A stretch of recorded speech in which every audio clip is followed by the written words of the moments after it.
বিসমিল্লাহির রহমানির রহিম।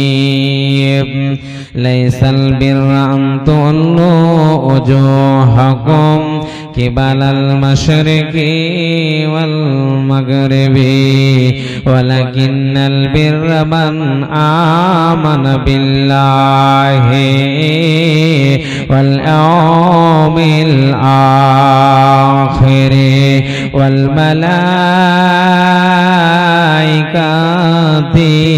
ওয়াল কিতাবি ওয়ান নাবিয়্যিন।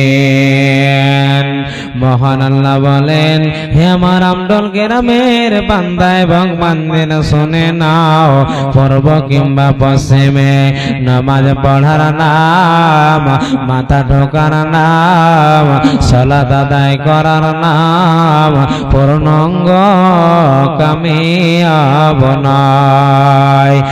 একটা লোক যদি সারা জীবন যদি মাথা ঢোকে ঢোকে যদি মরে যায়, পৃথিবীর কোন আলিম তার গ্যারান্টি দিতে পারবে না এই লোকটি যাবে আল্লাহর জান্নাতে। তবে আল্লাহ নামাজ পড়তে গিয়ে বন্ধুরা পূর্ব পশ্চিমে কেন বললেন শুনেলেন। পূর্ব লাইসাল বিররা আন তুওয়াল্লু উজুহাকুম কিবালাল মাশরিকি ওয়াল মাগরিবি। আল্লাহ পূর্ব এবং পশ্চিমে কেন বললেন মাওলানা বুঝিয়ে দেন।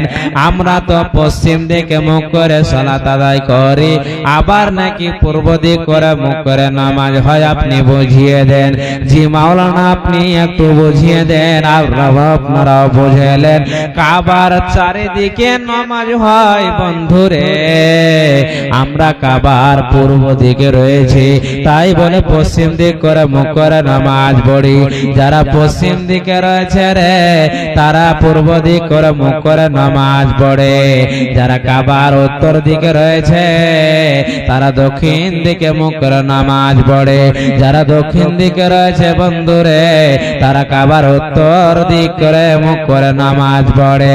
বলার মানে মাওলানা কাবার চারিদিকে নামাজ হয়, চারিদিকে নামাজ হয়, কোনো সন্দেহ নাই। তবে আল্লাহ তাবারাক ওয়া তাআলা পূর্ব পশ্চিমে বলতে গিয়ে বলে নামাজিরা শুনে নাও, একটা লোক মারা গেলে জান্নাত যাবে না। কেন কেন শুনে নাও। নামাজ পড়ার পূর্বে বন্ধুরে পাঁচটি জিনিসের উপরে তোমাদেরকে ঈমান রাখতে হবে। এক নম্বর গুণ হলো মান আমানা বিল্লাহি, যারা প্রকৃত ঈমানদার হবে রে আল্লাহর উপরে ঈমান রাখতে হবে। শুধু তাই নয় ওয়াল ইয়াউমিল আখির, তাদেরকে আখিরাতের প্রতি ঈমান রাখতে হবে। শুধু তাই নয়, আর তিন নম্বর হলো আল্লাহর ফেরেশতাদের উপরে ঈমান রাখতে হবে। চার নম্বর হলো রে আল্লাহর কিতাবের উপরে ঈমান রাখতে হবে, কোরআনের উপরে ঈমান রাখতে হবে। পাঁচ নম্বরে নবীদের উপরে ঈমান রাখতে হবে। পাঁচটা বুঝতে পারলেন তো? শুনেন পয়েন্ট দিচ্ছি। আল্লাহ তাবারাক ওয়া তাআলা বলছেন পৃথিবীর মানুষ শোনো, আজকে এমন মুসলমান হিন্দুরা যদি বলে জয় শ্রীরাম না বলিস তোর গর্দান ছুটিয়ে দেব, মুসলমান ইমানকে চেঞ্জ করে বিক্রি করে জয় শ্রীরাম